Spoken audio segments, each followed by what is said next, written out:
Past year, we've been hearing about the plight of the Palestinian people, how they're victims, how they're being moved from one part of Gaza to another, how 40,000 of them have been killed, of which 80,000 are women and children, and so on. We've been shown images to go along with that. Those images are all that some people need in order to make up their mind on an issue. So you see the ruins of a building with a young child or older person or a somebody crying, and that's it. You're supposed to know from that the people on that side are the victims and completely ignore how they got to that point. Now, Hamas in Gaza have been doing everything they can to create as many of those images as possible. They've said, in so many words that they want this. The death of Palestinians is good for the cause. And they've been successful. They've managed to hide. They every school and hospital in Gaza has terrorists in it, and every time Israel targets those terrorists, the West, the Hamas cheerleaders in the West say, look, here are the Jews once again targeting schools and hospitals. Um, Lebanon is a different story. And it's not a different story in the sense that people who hate Israel are not going to hate Israel when they defend themselves against Lebanon. It's a different story in that Hezbollah is not entirely in control of everything. There is a government. The government is of course allowing Hezbollah to a large extent to thrive. But yeah, not every single institution in the country is controlled by Hezbollah, and not every time they fire from civilian areas that any response with Israel from Israel would end up in civilian deaths. So yeah, we they're going to experience a problem. Those people in the West trying to criticize Israel for this. Now, it started with, I think, the most problematic thing for them, which was the pager attack, which was the largest targeting of combatants in civilian areas without hitting civilians in human history. And they still found a way to make it about Israel being evil. But to the extent that they want to point to anything actually true, this is going to be tough for them. Welcome to the reality show. I'm joined by Marco and Richard. I want to play a clip, but before that, I want to get your thoughts on this, Richard. Yeah, well, I think they are different if you're paying attention, the difference between Lebanon and Gaza. But of course, most people have been trained not to pay attention at all. They've been trained to gawp like a fish or to ignore the Middle East or to assume it's all the Jews' fault. And if only Israel didn't exist there, all the problems would be solved because all the Arab countries are one and get on with each other perfectly, which is obviously nonsense. But I think many people don't distinguish between the different circumstances in Gaza and in Lebanon, for example. They just think, oh, look, terrorist organization beginning with an H. Whether it's Hamas or Hezbollah, it makes no difference to many people. They don't know the difference. And you've got a civilian population. They've been trained, as you say, with all of those pictures, etc., just to associate the Jews with badness. They've been brought to a point where they could be shown a load of Rorschach ink blot drawings and go, oh, that's Jews killing babies. Yeah, next one, that's Jews killing children. That's what they've been trained to do. So when it comes to this sense that you can present this story as being exactly the same, it's no wonder that they fall into that trap, and that is propagated as a method of projecting the same ideology out there into the world. Yeah, you can see that the media in the West were kind of taken aback by Israel very, very cleverly executed plan of hitting terrorists directly without collateral damage.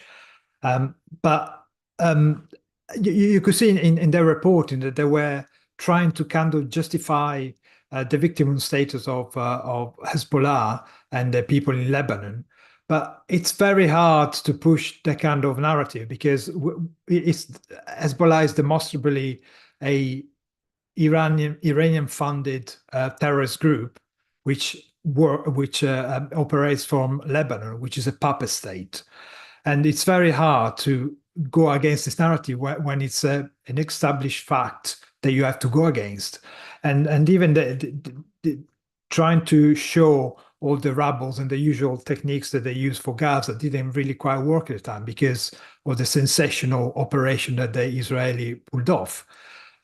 But soon they just effectively reverted back to the Gaza treatment, which it's easy for Gaza because Gaza's got Palestinians have got 80 years of professional victimhood status. So, and you even have UN structure that perpetuate this myth. So that's straightforward for media to show that. But on the case of Hezbollah and Lebanon, you had to create a new case, a new victimhood status, which wasn't there in the first place. So that they struggled a bit, but then they just use the same media template effectively for Gaza, showing the people by the rubble, showing the children playing and among the rubble, and showing even the funeral. I mean, it's a body shrouded in the flag of Hamas. Hezbollah. Am I supposed to feel sorry for them? That's farcical. But they just copy and paste, and of course, put the numbers, aggregate the numbers as much as you like. Just call them victims and dead. Don't make the point that 99% of those victims and dead were actually terrorists. So all the kind of old, the old tricks that they've been using for the last year to support the Palestinian cause, really. Not very difficult if you spent the last year just doing that. Yeah, and with copying and pasting, it's kind of easier with images, with pictures than it is with video. Yeah, here's a picture of a building. It's in ruins. How can you justify this? Well, you can, but here's a video, and this tells you a little bit, a bit more of a story about this particular building in Lebanon that was targeted today by Israel.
Well, yeah, as people mention in the chat, it does sound kind of like a train.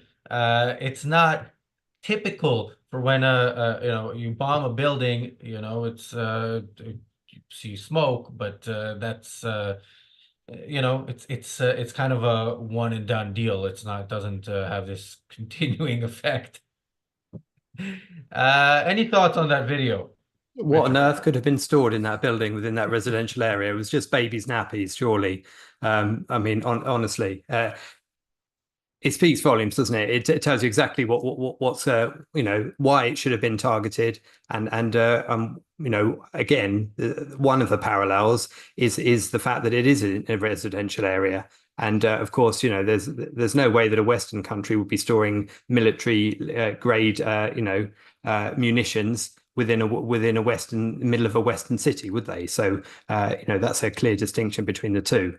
And one of the arguments you also hear is that when we're talking about Gaza, is that why isn't Gaza like Tel Aviv? Well, why isn't Beirut like Tel Aviv? It's not because the Israelis, control Beirut, is it? It's not because the Israelis oppress what can be built in Beirut or any such nonsense. Not that that's true within Gaza, but even that argument is not that the Israelis control water supply or electricity to Beirut or to Lebanon. But so lots of those arguments fall down when moved across. But of course, the victim status relies on the fact that they're simply Arabs, they're simply weaker, simply not as strong as the Israelis, and that is sufficient to make them the same. Particularly when you've been peddling this line for decades, to be honest. But in fifth gear, you've been peddling it for the last year. I mean, this video is just propaganda, isn't it? Just showing reality, the pesky facts that get in the way of the narrative. I mean, I'm sure the BBC could spin its way out of it, say, oh, yeah, they were just storing chestnuts that they blew up as they burned. I mean, how do you justify that? How can you say, whatever victim caught in the kind of area was an innocent civilian? Really? Hezbollah and Lebanon has been lobbing over 7,000 missiles in the last year into Israel. If you ever seen a rocket take off for such a long range rocket, you will see a massive amount of fire, massive noise. So if you're a neighbor and you notice the guy on the other side of the fence launching a missile, wouldn't you think either you stop them, either you move away, and if you get caught in it, because probably you're complicit, aren't you? So all this kind of narrative that protects the Hezbollah side, that doesn't work at all. But one thing that the media, here in the West at least, are managing to keep nice and quiet, it's not only Hezbollah ties with Lebanon itself, but also the role that France is actually taking, because Lebanon and Syria were part of the French mandate after the First War, after the Ottoman Empire collapsed. And France still has very strong ties with Lebanon. So much so, Macron, a few days ago, actually had a broadcast just for the Lebanese people, trying to call a stop to the escalation of this kind of stuff. And I particularly appreciate what Netanyahu said the other day, as Macron was trying to push Israel into not escalating against Hezbollah. Netanyahu actually told him to go and do one, because he said, stop putting pressure on us and start putting pressure on Hezbollah in order to return all our hostages and stop attacking Israel, which is, the first time probably that I've ever heard anyone standing up to Macron so publicly. And, good for Netanyahu, he's done something right again. It's becoming an habit, isn't it? Hopefully, if he lasts a bit longer, he's going to start doing stuff, in a decent way for Israel. But this kind of friends in the West are not helping at all. And this kind of attitude the media are taking towards always protecting the side against Israel is getting quite tedious, and now is beginning to look a bit sinister, to be honest. And that's why Israel should just ignore everything coming from the West, ignore any relation with the UN and this kind of stupid bodies that only exist to be against Israel, really, and go their own way and do what they need to do in order to protect their own civilians. Yeah, for our non-British viewers, do one is, I don't know how exactly to translate it without, keeping it family friendly, but it's not a nice thing to say, but it's sometimes well-deserved, as in the case of Macron. Thank you, Christian, for the super chat. Yeah, Christian says, basically, he talks about that. He says, did you listen to Emmanuel Macron? France stands with Lebanon and is sorry for the victims of the pager attack. Hezbollah killed 58 French parachutists in 1983. That's moral treason by the president. Yeah, I mean, it's moral treason by all these leaders who are not clear on which side they should be with. You want to stand with any Lebanese people who are good, encourage them to fight against Hezbollah. I mean, I said a few days ago on a show on this channel that the correct policy by Israel should be, first of all, a declaration of war against Lebanon, the country, because it has been allowing this to go on. It has been allowing Hezbollah to operate in its territory for decades, and it has done nothing about these missile attacks. Again, whenever a settler in Israel allegedly, does something not nice to a Palestinian, we hear that this is Israeli policy. What about thousands of rockets every day, thousands altogether, but rockets every day towards the civilian population of the north of Israel?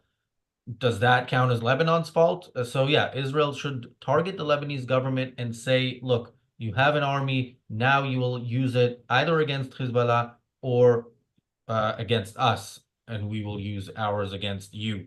Again, that is not, unfortunately, not the official Israeli policy, but it should be the Israeli policy. And any good actors out there in the world should encourage Israel to do that, including the presidents of countries like France and like the United States.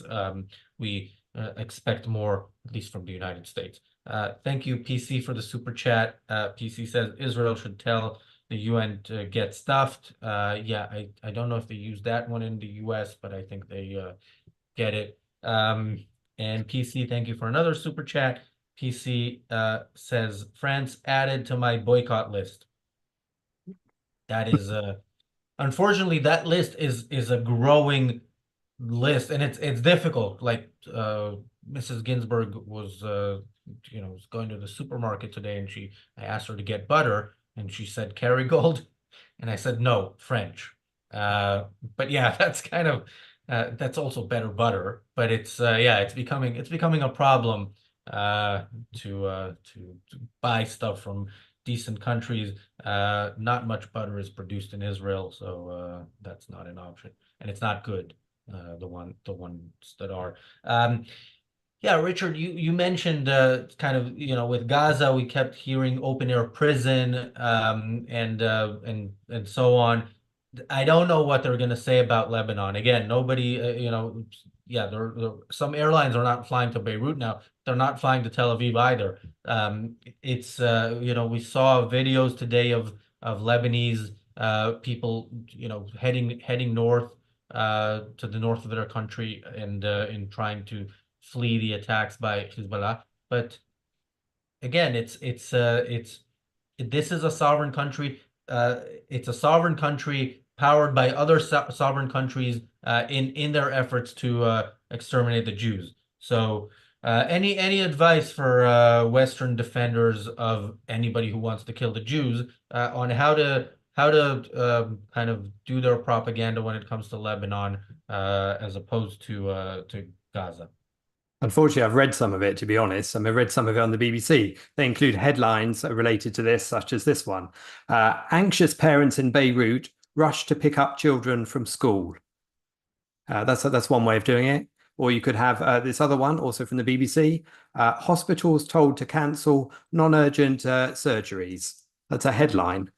Nice big capital letters. This is what's going on. I mean, the start of a BBC article will use this phrase. It said, Israel has launched one of the most intense waves of attacks on Hezbollah targets in Lebanon since the conflict between the two began intensifying on the 8th of October. Why the 8th? Because Hezbollah started firing a ton more rockets in the wake of the 7th of October attack as they were preparing to open up a second front after the heinous acts of Hamas on October the 7th. So and then, of course, you've got, the characters that we've highlighted in particular, such as Jeremy Bowens, for example, who was commenting in his article about how his tone is such that it's outrageous that Israel should add the additional war aim at this late stage of allowing 60,000 Israelis to return to their homes in northern Israel that they had to evacuate because of the Hezbollah attacks from October the 8th onwards. How outrageous that you should allow your own population to return to their homes. And of course, he's got the other thing, the numbers thing going on, where he says this phrase or words to this effect: almost double the amount of the 60,000 on the Lebanese side who also had to leave their homes. So however bad it is for Israelis, it's always worse for Arabs, and it's always therefore Arabs that are suffering and the Israelis who are to blame. That's how you peddle it. Yeah, I mean, as usual, the media, when they report something on their side against Israel, it's always selective words, making sure that they make the case, making sure that they make the audience understand how hard life is for the people on the receiving end, how hard it is to attack Israel and then receive a retaliation from Israel.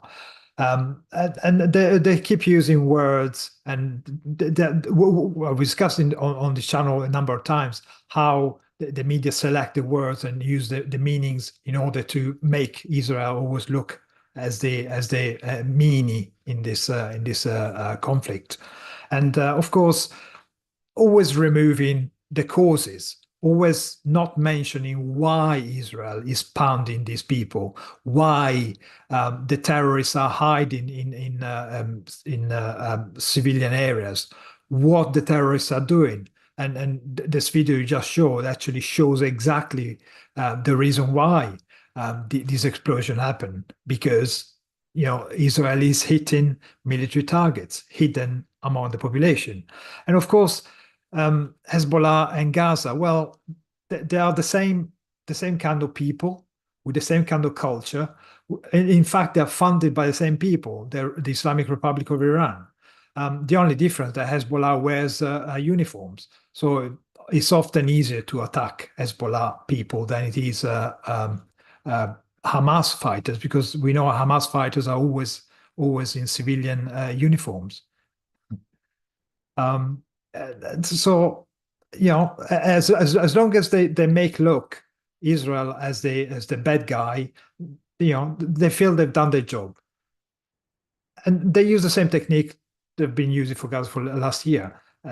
It's mainly obfuscation, ignoring what the facts are, and just presenting the facts and the pictures in a way that supports the narrative.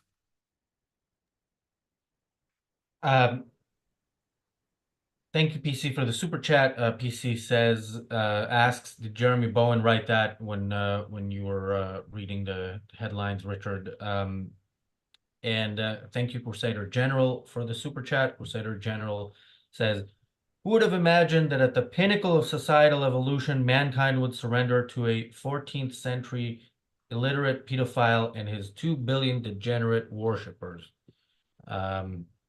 Crusader General always, like, the super chats are always, do I want to read this? But I can read that one, even if I don't necessarily agree with all of it. Yeah, he's only off by 700 years, but it's more 7th century than 14th century, but never mind. Oh, yeah, all right. Yeah. And again, not that I think anybody should be Muslim, but I don't think I'm sure that not every person who believes in Islam agrees with the actions of the more consistent representatives of Islam. Let's call them that. Richard, one of the headlines you read said something like, I couldn't write the whole thing, but it was something like Israeli attack is the biggest. What was that one?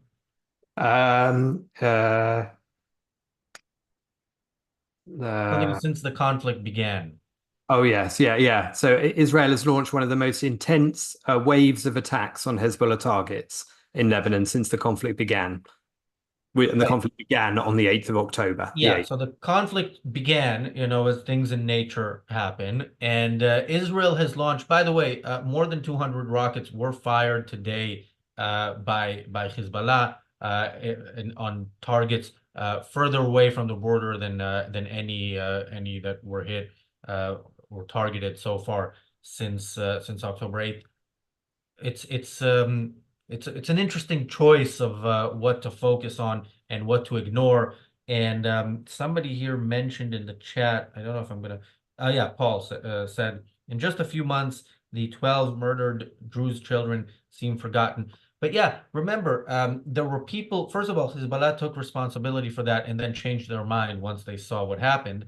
And then many people kind of took that line of, yeah, maybe it was Israel, maybe it was Iron Dome, which, of course, if it is Iron Dome, it's Hezbollah's fault. And others said they're not Israeli, they're Syrian, because they're in a territory that Syria lost to Israel in 1967, and of course they're Israeli citizens, but that doesn't matter to the people who hate Israel.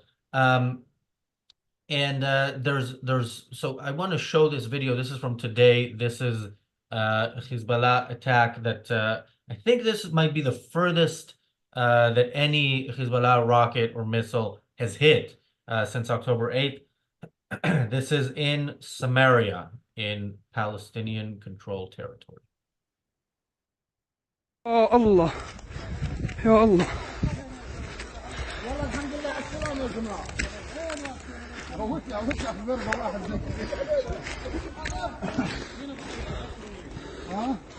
ولا يدور رحدر.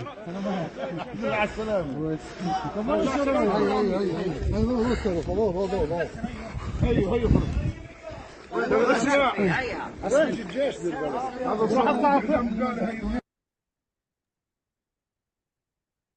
Yeah. Now, look, that's terrorists hitting the Palestinians because again their missiles and their rockets are not very accurate, and I'm sure they would not. This was not who they want to hit. But the fact of the matter is, they're firing at wherever it'll land, and they're encouraged by their supporters in the West to do so. And this is a part of what happened. So, yeah, bear that in mind when we hear that Hezbollah is doing this, to fight alongside the Palestinian cause. Yeah, they are. The Palestinian cause is exterminating the Jews. And if Muslims, whether the Palestinian or Lebanese, die in the process, who cares? That's not what's important, as long as Jews die. Yeah. This headline from the BBC would kind of fit this particular category. I thought it was interesting the way they did this one. They did Hezbollah says, that's the first two words. Hezbollah says it fired rockets at northern Israel. So you could distrust that. They might not actually have fired rockets. They just claim to have fired rockets. Unfortunately, this footage proves that they do fire rockets, and we do see where they land. And for people like PC in the chat and any other fans of Jeremy Bowen, sorry, only kidding. He says in his article, he used this phrase, which I thought was packed an awful lot into a very few words. He said, this is Jeremy Bowen writing, Israel's record of invasions in Lebanon, because it's always invading Lebanon, Israel's record of invasions in Lebanon is not for them a happy one. It's not always for them a happy one. So Israel's only happy when it's invading Lebanon. It's got a record of doing it repeatedly, and it might not be very successful. There's three ways you can slap Israel within one sentence, all courtesy of Jeremy Bowen there. Yeah, by the way, PC mentioned he just became a YouTube member. Hopefully he won't cancel his membership now, but no, I think he got the joke. Marco. Well, I mean, all more to add. I mean, people like Jeremy Bowen and the people who want, whatever they do, they will push the Palestinian side of the story. So they always have to twist events in a way that even without having to label themselves by saying something which was blatantly untrue, i.e. a lie, they always present the other side. They always put forward what Hezbollah says, what Hamas says, and in these cases, they're never critical about what's told to them. They just report what the enemies of Israel do, and it's fairly easy because, again, the enemies of Israel are just a bunch of uncivilized buffoons who want to spread more and more destruction and death. And being the kind of Marxists that they are, they do not want to recognize that Israel is the civilized side. So that's what they do. It's very easy to present the Palestinians and the uncivilized sides as the victims here because Israel is stronger. But at the same time, you have to be careful not to show things like the stuff we just shown today, because it shows so obviously what the reality on the ground is. And that can easily destroy hours and hours of writing an article with all this kind of embedded poison that they do on a daily basis.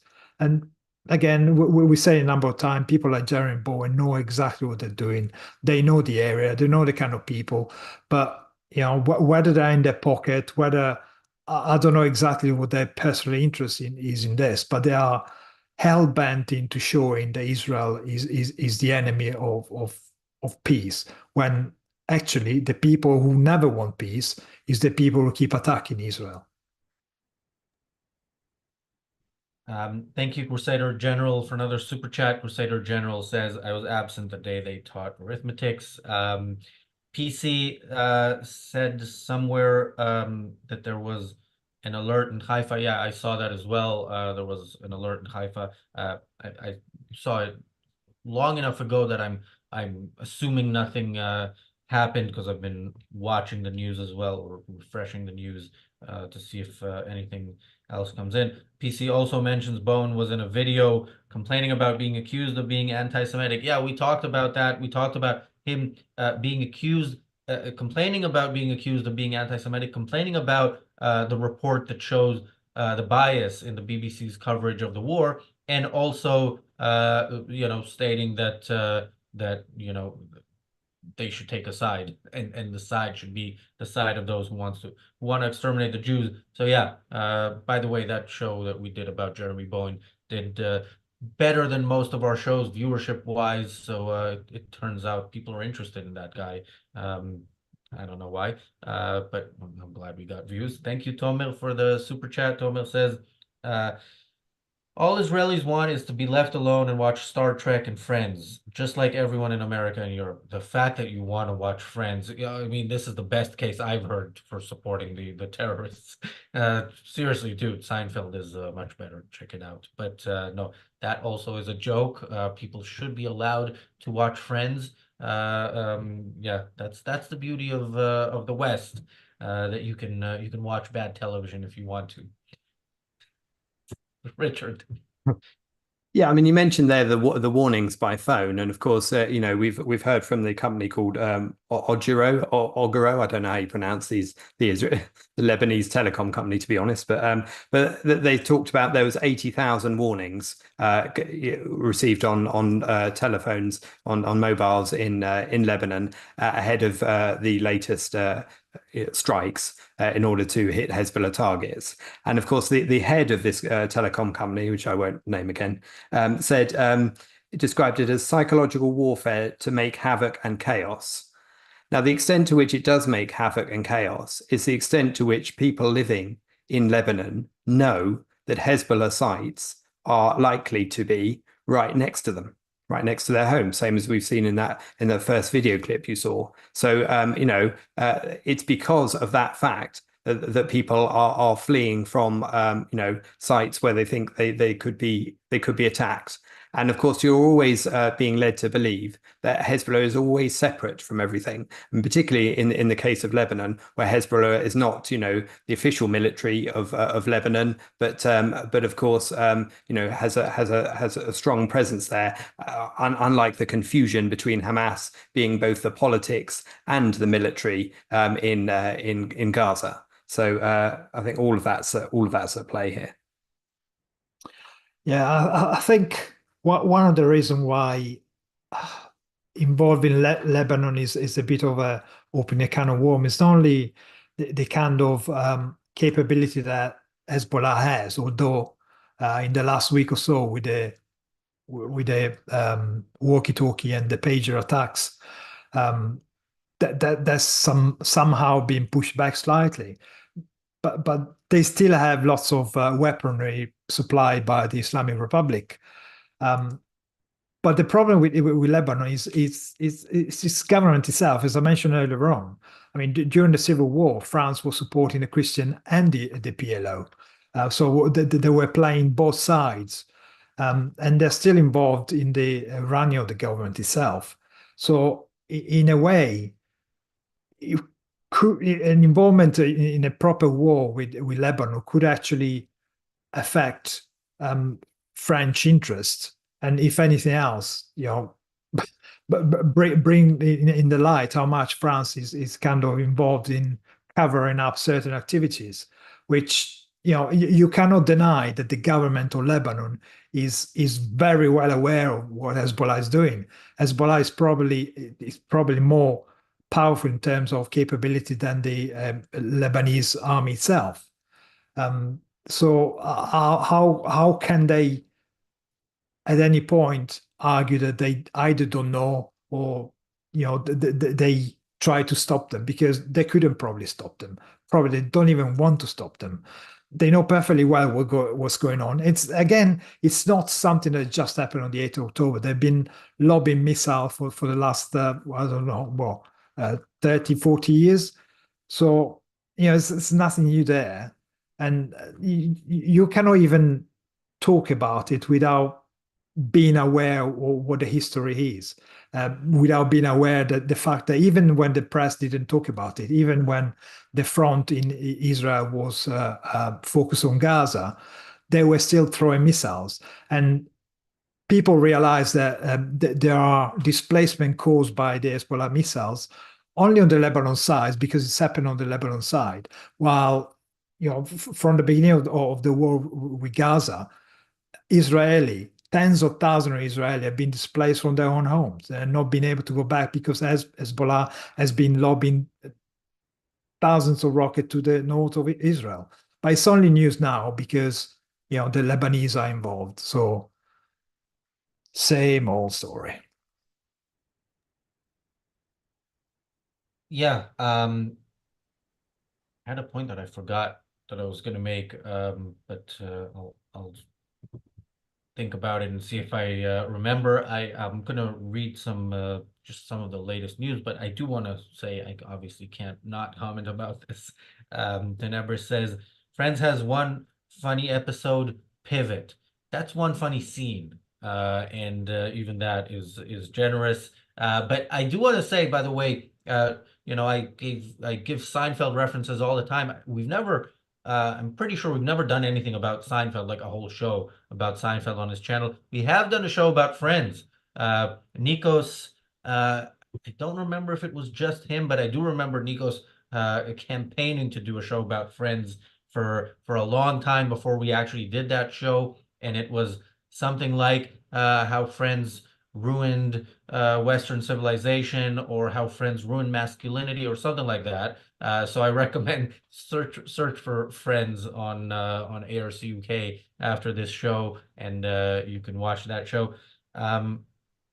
Yeah, the latest reports are from Lebanon that 325 people have died today in Israeli attacks. The latest report is that there were 5 rockets fired at Haifa, and some of them were shot down. I don't know what that means, about the others.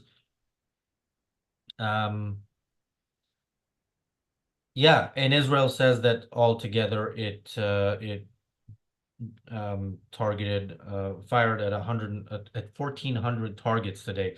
So yeah, there's definitely Israel is stepping it up, and we're gonna see where it leads. Is it gonna do as much as we'd like to see? Probably not. Is it gonna do enough to at least let Israeli citizens go back to their homes in the north safely? Let's hope so. And yeah, I think we talked on the Daily Objective about number 3 in Hezbollah being targeted. It's not clear if he's dead or not, much like Sinwar, who we'll talk about tomorrow on the Daily Objective. Thank you, PC, for the super chat. PC said Netanyahu has addressed the Lebanese people. Yeah, I haven't seen that, but that makes sense, and that actually, I'm sure he didn't do it in the way that I would advise, which is to say, fight this war with us, and then that would be in your interest, because otherwise we will destroy your country. That should be Israel's policy, and again, that should be something that Lebanese people demand of their government. Those Lebanese people who actually want peace, who don't want this war brought down on them as it is as that's what's being played out right now. Officially the Lebanese government has said, if Israel goes to war with Hezbollah, we will fight alongside Hezbollah. So they have taken their stance, but the people should still try to stand up to them in any way they can, and Israel should make it clear to them that if they don't stand up to them, they will suffer the consequences. Richard. Yeah, and wasn't the UN supposed to be having, a zone in southern Lebanon where they were supposed to prevent Hezbollah from firing rockets at Israel, and yet they're always absent when, when it comes to defending Israel, aren't they? They only exist in order to attack Israel. I think what you're seeing a lot at the moment is such a contradiction in every line of that is fed to you. I mean, you were told after the pagers and the walkie-talkies that there should have been warning messages. Of course, you could have thrown your pager away if you got a warning message, and obviously that would have negated the purpose of the operation. But of course, here you have got warning messages, these 80,000 messages ahead of it, and of course that's causing people to move location, and of course that's the wrong thing to do as well when it comes to the detractors of Israel. So basically, what's wrong is that Israel fights back in the eyes of the narrative and those that peddle it so readily. So all of that's taking place here, and it's depressing to see the extent to which it works, and it comes within the bigger picture of people having very limited knowledge about the Middle East and just being led to this impression that Israel wants to move from one territory to the next and just murder anybody under 15 if they possibly could for kicks, presumably at this stage. And again, that's part of the switch, isn't it? You make it look like Israel is the one that wants to go around killing Muslims, when the actual reality is that every Muslim in the area wants to kill the Jews. I mean, again, the Quran is quite specific about it, isn't it? And as you said, Razi, those who apply Islam to its meaning actually go out and kill Jews on a daily basis. So, or at least try. Yeah, you could argue that telling people in Lebanon, we are going to attack you if you're not a terrorist, move away, is a bit of an own goal, isn't it? What do you expect, the terrorists to just be the only ones that stay in place? Chances are they're going to run as the rat they are, but Israel seems to have a very good, despite the failure of October 7, seems to have very good intelligence in Lebanon with Hezbollah. Apparently, they detonated those pages and walkie-talkies because they had intelligence that they might have been, Hezbollah might have been onto it, so they decided to use them or lose them, and that's look like it's one of the reasons why they decided at this stage to do it. But yeah, again, Israel is a bit too worried about the other side and a bit careless about its own side. But what can you do at this stage? We're still seeing what's going to happen, and of course, there is a number of situations right now. For example, France is a bit weakened, so perhaps Lebanon is not as protected as it was before.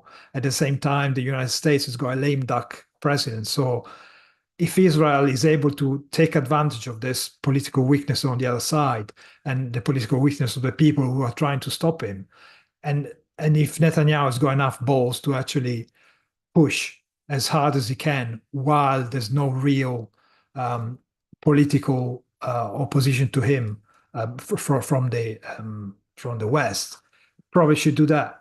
should do that with as much strength and resources got available, because soon, especially if Kamala wins, it's going to be a big handbrake coming his way.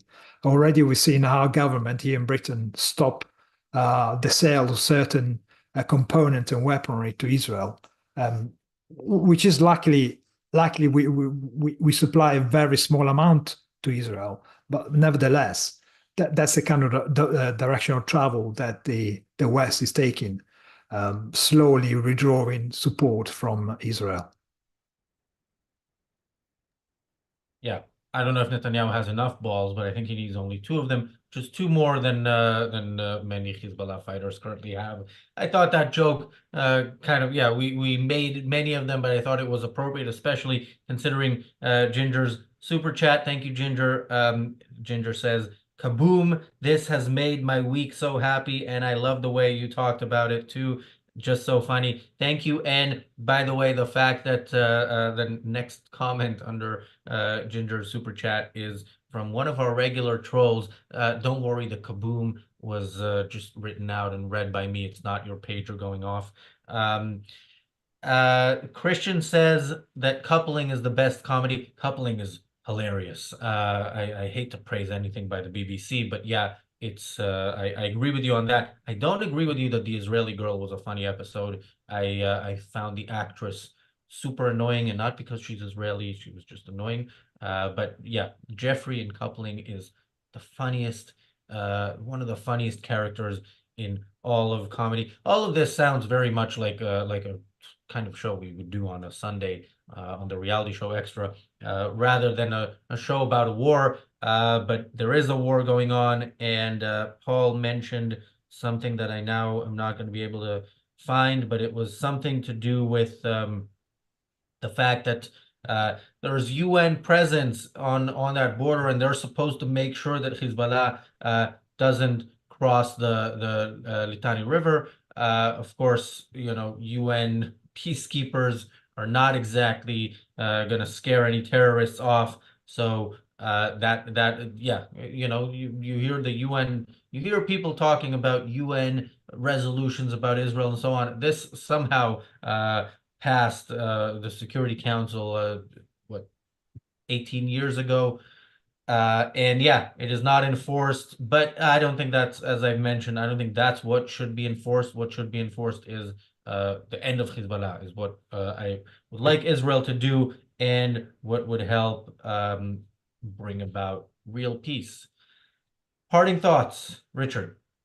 Well, I mean, they're different cases, aren't they? And the arguments just don't translate across. You can't say that Israel is, I mean, you can't say it about Gaza, but to be honest, but you definitely can't say about Lebanon that Israel is not keeping aid from getting in, for example, and that's why they're a poorer country than Israel is.